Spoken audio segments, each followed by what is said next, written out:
This talk is about reclaiming Scotland's ancient constitution and dismantling some of our colonial systems in the future when we're independent to truly get our country back and make it feel ours. For 700 years up to 1707, our forefathers did something quite unique. Over time, they created a power system where the people were truly sovereign. And by that I mean they could remove a government, they could remove a monarch, which they did on occasion. They actually did this to protect the liberties and the rights of the people in the land. And it would be great if at a future independent Scotland, the people had the wherewithal to put this ancient constitution, modernised, into our modern society to make the people sovereign again, not subject to politicians, to recover our unique culture. Many people in Scotland have heard the phrase, the people are sovereign, without knowing what it means. But it means you're in charge. It means you are the crown. This video has 4 sections. The first talks briefly about the ancient constitution. Some of you may have heard this in my other videos, but I need to put it here for those that haven't. I'm going to talk about the meaning and the potential of a new constitution using the power of the people based on the ancient constitution. I'm going to talk specifically briefly about reclaiming language and culture, which was deliberately forced from us by the colonial power England. I'll then end by talking briefly about 10 different subjects, half a screen each, to actually explain what we can do in specific areas to get our country back. It's not just the Parliament, it's about us.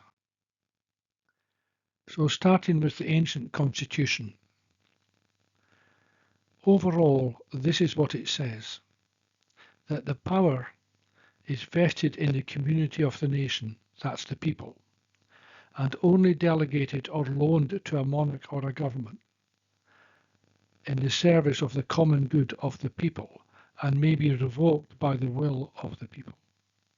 These are the principles of sovereignty by the people and the primacy of the common good of the people, which has been expressed in Scots law and practiced for 700 years prior to 1707. Indeed, one key part of it, the Claim of Right Act, is within the Treaty of Union and could be used.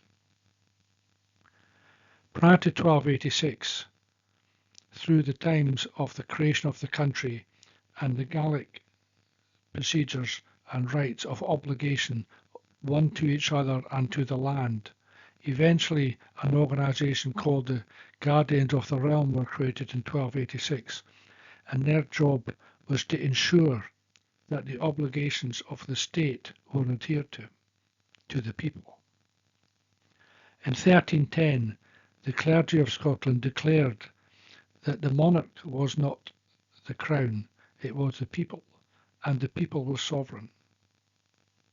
The king was first equal, but the people could remove him. In 1319, just outside Aberdeen in a wood called the Stocket, work was done to the wealth from that wood went to the people to help the poor, and from this across the whole country became the Common Good Act, where each borough and town put money aside from the wealth it created to help the poor and the destitute. That's still in Scotland today, still used today. In 1320, at the Declaration of Arbroath, it reiterated the 1310 Declaration that the people were sovereign. In 1450, that went into written law, the part about the people had the right in law, legislative law, to remove the monarch and the government. Between 1592 and 1707, Parliament in Scotland understood the supremacy of the people.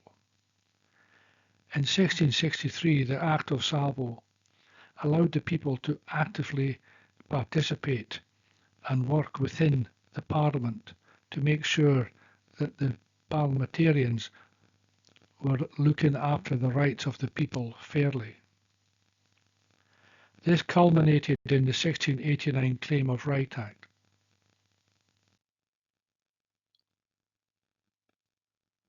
A coat of arms is an advert of what the people in that country perceive is the top of the tree.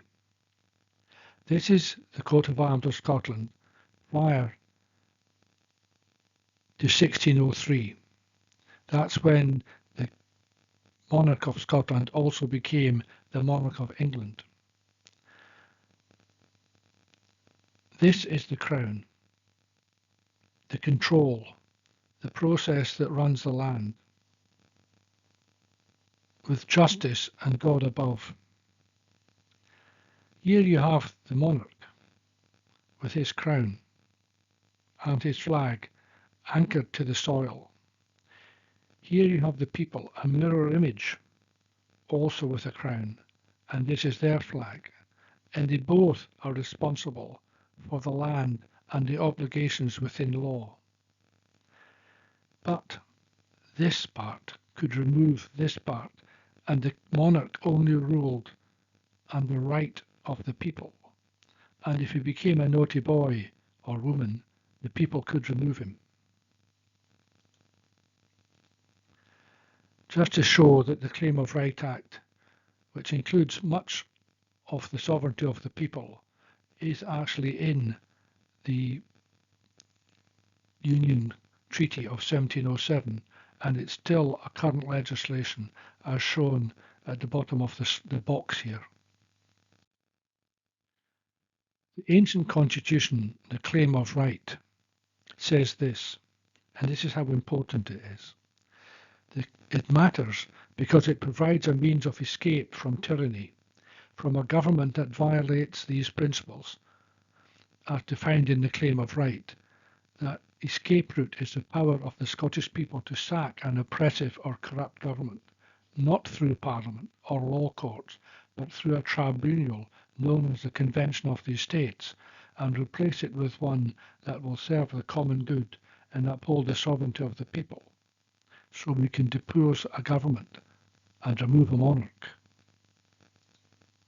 It matters because the Claim of Right empowers this tribunal to act as a parliament to reinstate civil rights and freedoms, to act as an ombudsman over any elected government, and to ensure that the principles of Scottish constitution are upheld. In other words, it empowers the people of Scotland to save themselves from injustice.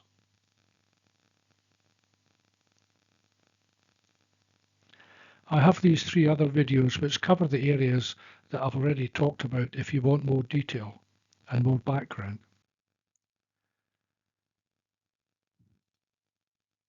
So an updated constitution, if you bring the old constitution up to date for a future independent Scotland. But the key thing is, it's not just the power we have now to elect political representatives, which would continue, but the power to recall a government, to sack a government in extremis, to call a new election, to remove a monarch, should we choose as an independent country to have one. To be an ombudsman for the government, to protect civil liberties and the rule of just laws, to stop injustice, hunger, inequality, austerity and desperation. The only country in the world that has this is Switzerland. We had it as an ancient country prior to 1707, but Switzerland is the only country today that has popular sovereignty, where the people decide policy and keep their government under control. The people would give constitutional approval to all legislative acts. In February 24, an author called Neil Tye published in the late Ian Lawson's blog Use for Scotland a report titled The Self-Financing Nation State and the Sovereign People. Part of the introduction, he said conclusively, the falsification and obfuscation of the UK Unionist educational literature concerning Scotland's valid constitution is a deliberate malpractice. Additionally, then so too is their educational literature and media commentary concerning Scotland's macroeconomic potential as an independent nation state. In that discussion, he created this document.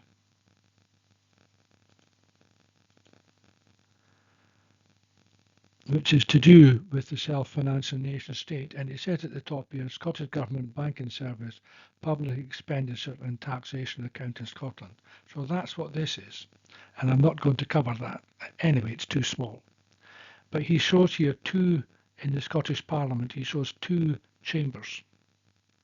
The first chamber is called the Scottish People's Chamber and has 60 people on a 3-year term doing the job there for the people, supervising that the Parliament of the country is adhering to the Constitution and ensuring the safety of the people's rights within that Constitution. He has here 129 representatives for the people in the Parliament, all PR, and there's no list system as today. That would mean, using today's numbers in the chamber, that the SNP at some future date, if they still stayed as they are, would get 33% of the chamber. And like everybody else in a democratic society, they'd have to work with others to make it all happen. Neil said this, and it's quite powerful. Think about it. It is time for thoughtful consideration and applicable change within the confines of Scottish politics and the people's position within society. The need for change in the positions of the people from mere objects of the government to people who see themselves as subjects and owners of their sovereignty. That ownership brings tangible responsibilities that must be grasped earnestly. The Scottish Parliament system, detailed graphically, in this case in the previous slide, have two chambers, the Sovereign People's Chamber, which is apolitical, and the Political Parties Chamber. This constitutionally correct arrangement is akin to the Swiss Federal People's Model, operating now in Switzerland.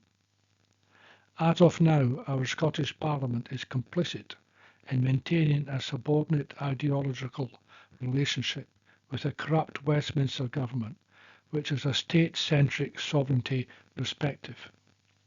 That authority and the policy power will always remain with the UK state until rebellion alters the course of history for the better. What exasperates our people's inability for democratic change is that politicians argue that our democratic rights are permanently available to us every 4 or 5 years as electors.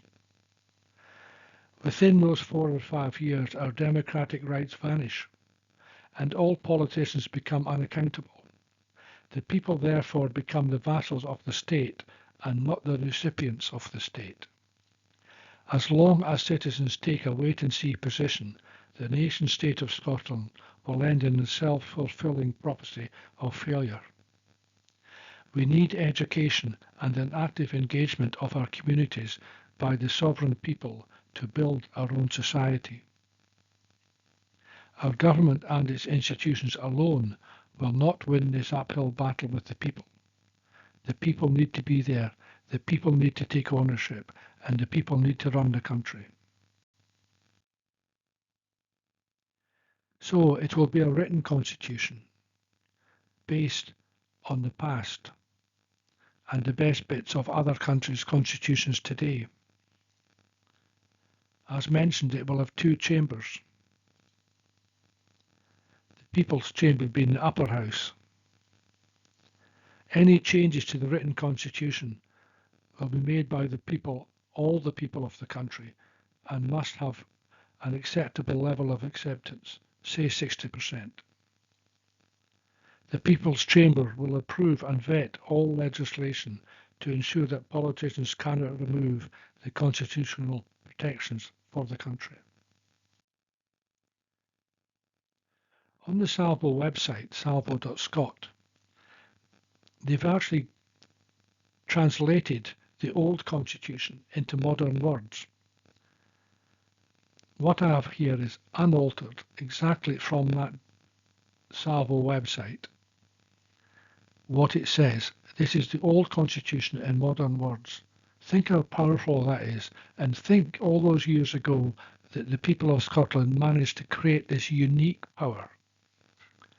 The source of power in Scotland is vested in the people, or community of the nation, who grant it conditionally to their rulers or government. This is known as popular sovereignty. The community of the nation of Scotland remains the preeminent and final authority from which political and executive power is derived.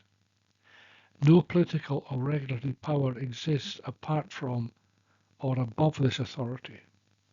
So nothing in law can be altered to make them more powerful than the people.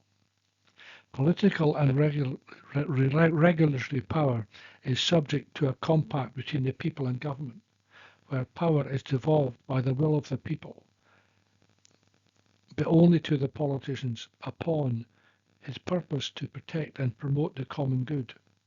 That's what they have to do to comply with the sovereignty of the people. The government must ensure equality, welfare, dignity, and liberty for the people. The preeminent rights and liberties of the people, and especially by the established laws and provisions which guarantee those rights and liberties. Forfeiture through abuse or misuse of power to the detriment of the common good, as in ignoring, altering, or repealing laws and provisions which uphold these rights. Then the people will take that person or group and they'll have to forfeit something under a defined future law. This compact represents fundamental principles of how the Scottish Constitution. It will preserve the sovereignty of the people over the government, wherefore it is unlawful in Scotland for any government to claim or to seek sovereignty over the people. It prescribes the power and scope of government in Scotland, wherefore it is unlawful to attempt to alter the constitutional compact, which limits the direct political and regulatory power of the people. Preserves and protects the legitimate ends of purpose of government in Scotland, wherefore it is unlawful to act against the interests of the people, as defined in the Constitution. Preserves and protects the laws and conventions protecting the rights, the good and freedoms of the people.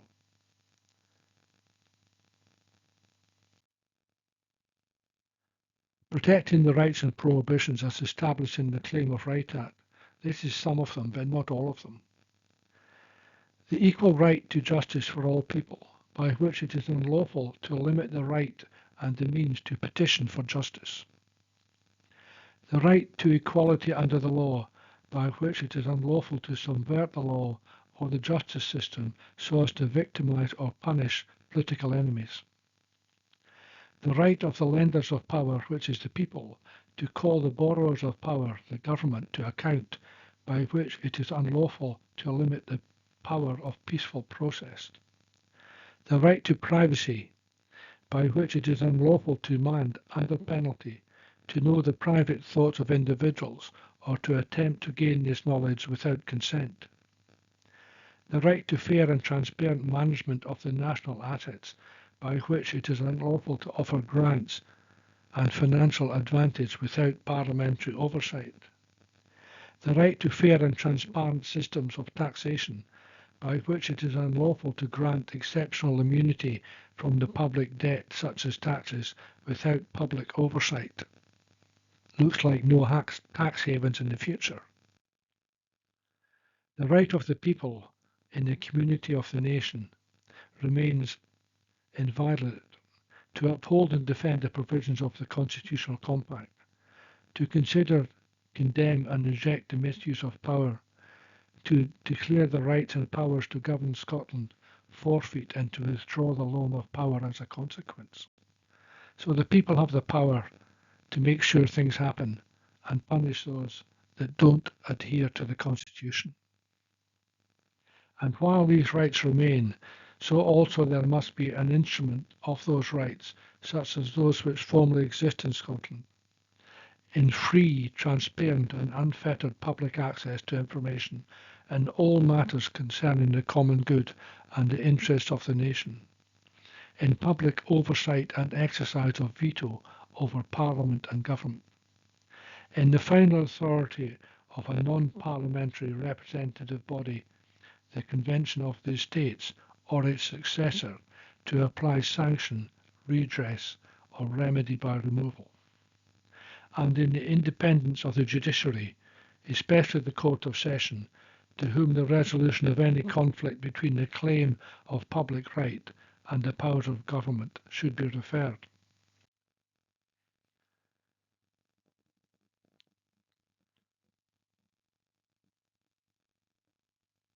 So the Constitution in the future, and it did in the past, allow public access to information, which means a requirement for a truthful, impartial and independent public media, and protection in law the freedom of speech. The creation and maintenance of extra parliamentary representative bodies authorised to apply the constitutionally guaranteed remedies against any abusive government power so that these rights are assured. Such bodies are a fundamental requirement of constitutionally legitimate government in Scotland, the protected independence of the judiciary and especially the Court of Session. If you want to know more, you can look at these websites, stop the slider and take a note. As you can see from the old constitution, it's extremely powerful. If that's brought up to date into a new written constitution and we end up with a two-chamber parliament, think about the power. Yes, the people would have to be controlled in the constitution as well so that they cannot go berserk, but the people have control. Going on to the next subject on my agenda, reclaiming our language and culture. What you see here is the culture wheel, and any unique group in society or country. All these things you see here, like community, knowledge, stories, language, traditions, food and drink, all these things are part of a culture. And it's held together by the language, and that culture is expressed by the language. So language and culture are intertwined and are equal. Many Scots believe that we have run our education for centuries, but this is not true. In 1867, the Privy Council in London took this over from the Kirk of Scotland. In 1872, they created the Scotch Education Act, their writing, not mine, that allowed only the teaching of English and banned Gaelic and Scots. Gaelic was nearly eradicated, but the Scots language hung on until about 1980 when it started to diminish due to deindustrialisation of the UK as a whole, which destroyed completely close-knit communities in fishing, the land, the coal mines and industry.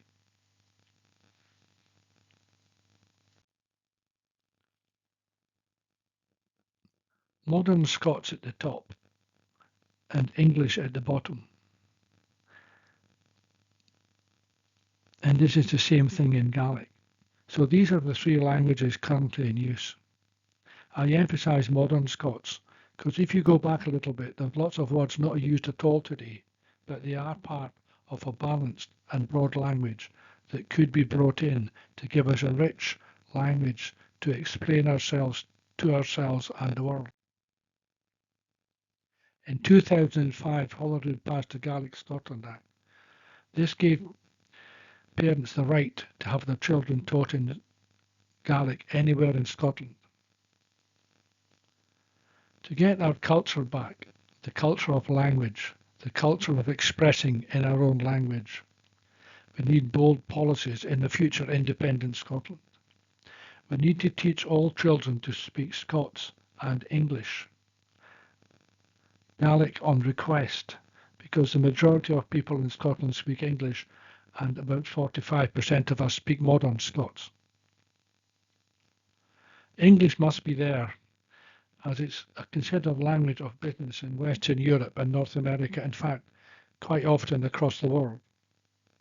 For instance, a school child in Germany from a very young age gets taught German, but it also gets taught English very early on, so that if they want to go into business and work across the world and within Europe, English is the common language. That language pushed down children's throats in school is not what they're used to at home. When Scots children started school, English is a foreign language.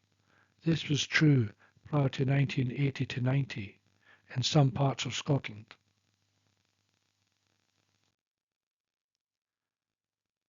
I'm now going to go into the final part of my agenda. To actually get your country back, it's not just getting the constitution, and I believe our ancient constitution is so powerful we can't not do it. But it broadly means eliminating colonial legacies and influences from the institutions and the knowledge and social systems of our country. We're so used to the rules in law and in practice imposed on us from London that we don't realise that we've lost so much.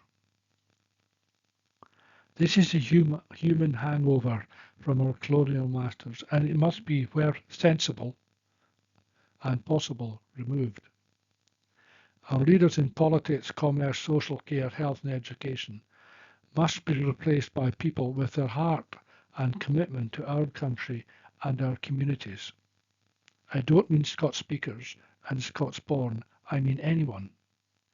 But they must demonstrate that they have our heart at back and they don't pine for a lost empire in London. I'm now going to talk about a few things that we can think about over the next few slides, and then that'll be my presentation finished. This is my personal view, which you may disagree with. At the first election to the twin houses of the free and independent Scottish Parliament, none of the politicians that have supported the Union should be allowed to stand. This is because they have demonstrated that their allegiance is misplaced and it belongs to a foreign land. Yes, a future Scotland will have a Scottish Conservative Party, a Scottish Labour Party and so on. And they will be created within a new free Scotland. But for the chambers that existed prior to our first election, I believe that those people should not be allowed to stand again. They have proven their lack of support for Scotland by simply taking that position. There's other things, like since we got rid of our 8 least Scotland areas and created one constabulary for the whole of Scotland, with the exception of the first year, all the chief constables in Scotland have been English. Why? Are Scots people not good enough to do the job? Or is it because our Lord and Masters in England want to keep control of the police? Likewise for civil servants. The top civil servants are elected, interviewed and put in place from London. They will lose their job on day one, naturally.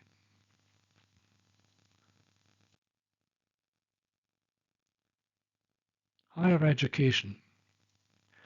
The average head count of native people holding senior principal positions within European universities is about 40 to 45% of the total administrative positions, because universities recruit professors and people from all over the world.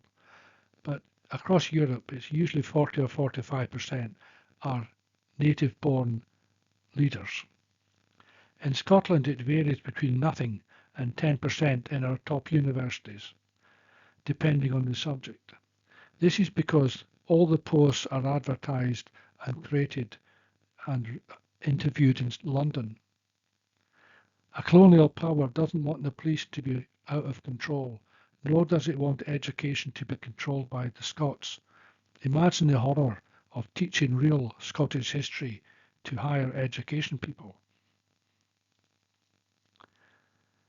There's been a trend over the last 20 or 30 years to privatise the NHS, particularly in England, and I think that's going to get worse.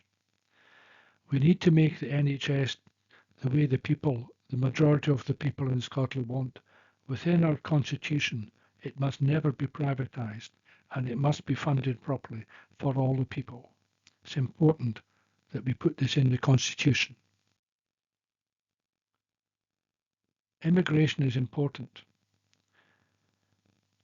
Over the last 200 years, 4.5 million people were forced out of Scotland due to the clearances and poverty. This was a deliberate colonial act to get people to man the colonies. And it's still true today.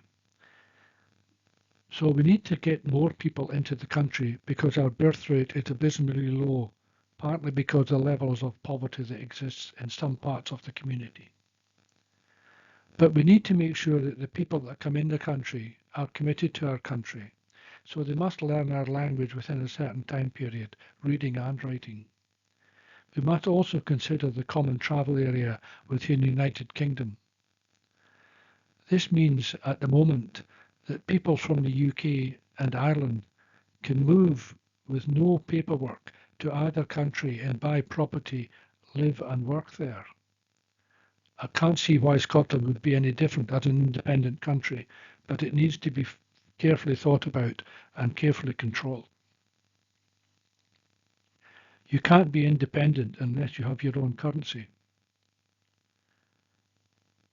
There's two groups, the Scottish Currency Group and the Scottish Reserve Bank Group, that have looked at this in detail.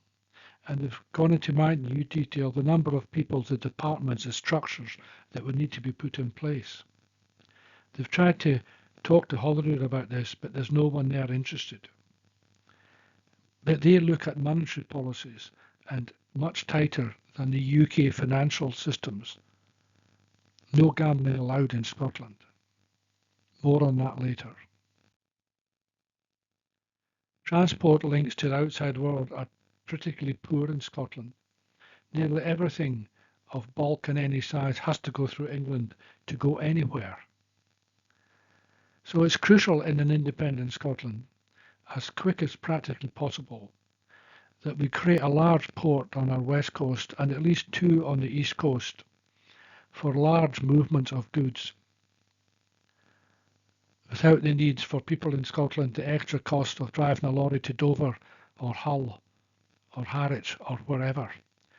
They can drive it to the Forth or the Tay or the Clyde, whatever. This increases Scottish council control and also allows better control of taxation and revenue. Our road and rail systems have been underfunded forever compared to the south, although the rail side everywhere has been poor, but our road system lies behind much of central England. This needs to be sorted.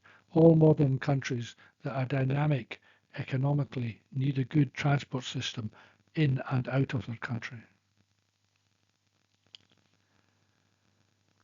Due to underfunding, the care of Scotland's health and the care of its people is poor. It works, but it could be much, much better. And when we're independent, we need to look at this carefully and very quickly decide what's the best way to do this and what's the best way to fund this. The economy needs to be better controlled and less lax, as is the situation in the UK. No hedge funds, with a return to solid banking based on risks, assets and capital. No tax havens. All the main things of state, like electricity, water and so on, should be monopolised or at least brought under better control with people that govern it with bite. A more equitable tax regime where the elite don't get in a situation that you have somebody earning 6,000 times higher than the person at the bottom of the tree in one company. That is outrageous. The use of modern monetary theory instead of the neoliberal disaster that the Western world, particularly America and the UK, use at the present. We need to move to manufacturing to create more wealth. We got rid of manufacturing, deindustrialized, so all the high-paid manufacturing and semi-skilled jobs disappeared. The ability to still create wealth during a social depression disappeared with it. Here's two examples of countries that were agricultural that sorted it out. In the 1950s, when things improved after the Second World War, Denmark was a relatively poor agricultural country. But the governments worked together and they put a plan in place no matter what party was in power. And now, although still very agricultural, Denmark creates lots of wealth through lots of manufacturing. Likewise, Mexico. 35 years ago, Mexico was very poor. Now it's in the top 6 manufacturing countries of the world. And it did it by people working together in the different political parties, having a plan that goes beyond the 5 years of political power. The other thing that makes countries really do well in an economy isn't just bringing wealth creation back with manufacturing, but it's education. All parts of the UK education levels, compared with the top in the world, are in the average category. The countries that are creating huge strides forward in high value manufacturing and top-notch future technologies have a push in place and a discipline in place to educate the population to much higher levels than currently exist in the UK. Does that mean a rethink in the curriculum? Does that mean a rethink in universities? Yes.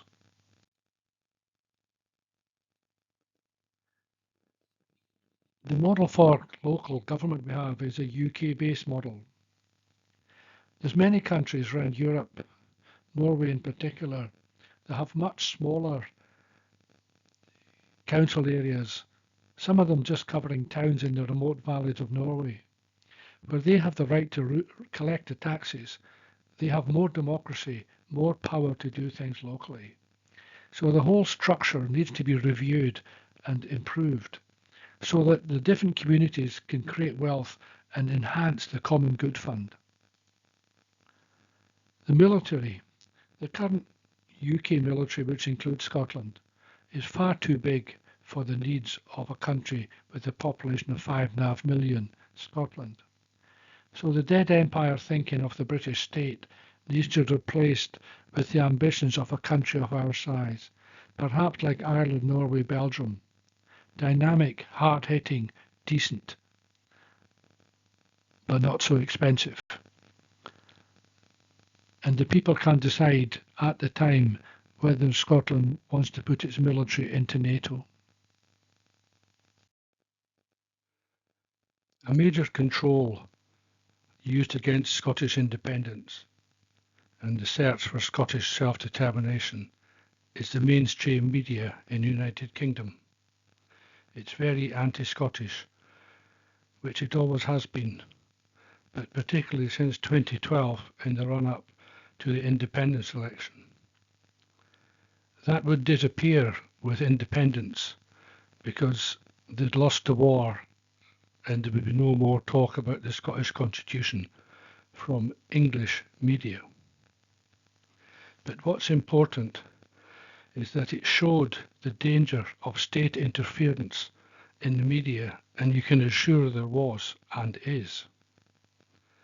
So the Scottish Constitution in the future must be written in such a way that the power of the media is controlled in law. Also, you have to question foreign ownership. One example is GM News, a television channel funded by America, giving right-wing American biased news. There is a way over this to combat this, apart from the law within an independent Scotland and the Constitution. It's to make that law similar to Norway's. and Norway has it right. Norway allows discourse and different opinions within the media. But what it does is you cannot own or control a media source, any media source in Norway, unless the owner of the company, the specific person, the owner, resides permanently as their first house in Norway. That reduces the risk of external national control of our media. It also means that the people in that media are they're from Norway. They understand Norway politics and the feelings of the Norwegian people. It's a good model to consider for Scotland's future. Scottish law will need amended to support a new constitution, hopefully one that has the supremacy of the people at the top. It'll also have to remove all the old redundant laws from the UK so that it doesn't reflect the controls within our system of foreign power and foreign thinking. It must look to the control of Scotland by Scotland.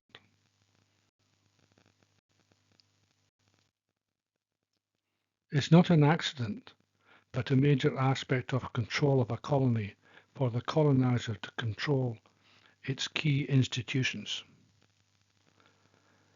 For instance, our Scottish politicians follow and adhere to UK political and financial control and ignore our rights under the claim of right. They could have had our freedom now had they known and used that properly and wanted to in 2015. It is not an accident that the top police boss is English. No colonial power wants to lose control of the police. Should a colonised country, Scotland in this case, gets a bit uppity and wants to leave and things get nasty, they want to control the police. One area of dissent in many countries is from universities. That is why the senior posts in Scottish universities are rarely Scots. It's a plan. It's deliberate.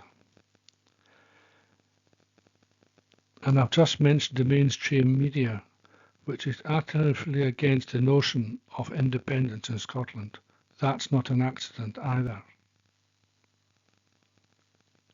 All these benefits of independence become clear when you think about this one slide. So in summary, we owe it to all the people who make this wonderful land their home, to recover our culture, to make them sovereign once again, as is their right, where the people control Parliament and protect the nation's constitution. This will also mean that the people as a whole are more bought into the running of the country and are not ignored for 4 or 5 years between each election. They actually buy into the country. It's their country. They can control it. With new thinking and with dynamism, we can make our country wealthy again. Currently, most of the wealth flows to London, and very little of the wealth we create is spent in Scotland. We need to make the country wealthy so that no one is destitute. Let's make our land Alaba once again. I say Alaba because when our country became itself in 845, they called it Alaba. Alaba means literally land of light. We need to build the people, create the country, look after ourselves, and light all the years ahead with our dynamism to be free and prosperous. The common good for all. Yes, we can. So how do we make this happen? Not by involving politicians. Politicians are self-centered and they only think of themselves and the party, and they pay lip service to the people most of the time. We need to create a Scottish convention, a Scottish constitutional convention, with very wide participation from the people. This can start before independence, if the will is there to do it, so that it's in place, ready to go very quickly after we are independent. We need to grab power and not let the politicians mimic what's going on now. There are two groups in Scotland formally trying to get a convention going, but they both have slightly different focuses. The Independence Forum Scotland is an open-ended listens to all forum, and they want the maximum number of people together to decide the path ahead for Scotland. And they do listen to the group Salvo, who have a view for that constitution, but they're listening and they're open to all views. Salvo, on the other hand, wants a Scottish convention to look at lots of things, but it strongly wants the sovereignty of the Scottish people brought back, to give us control, to make us buy in, to make us believe. Thank you. That's the end of my talk. But before you go, here's a list of all the videos I've made so far. If you type in @RobertAnderson9116 into the search bar at YouTube, you'll get all my videos. That's my channel. It'd be good if you're happy with my videos if you subscribe, and then you'll get notification when new videos come. This is my list, which changes all the time and grows all the time, that I plan to do ahead. My next one will be the 2014 referendum franchise contract. I know that's 11 years in the past, but it was a con. And I also want to give a history one about a person called Daniel Defoe, who was a spy and a traitor that helped England work with the political leaders and wealthy of Scotland to take away our sovereignty. Thank you. I hope my talks made you think. Perhaps you can support popular sovereignty, the sovereignty of the people. Thank you.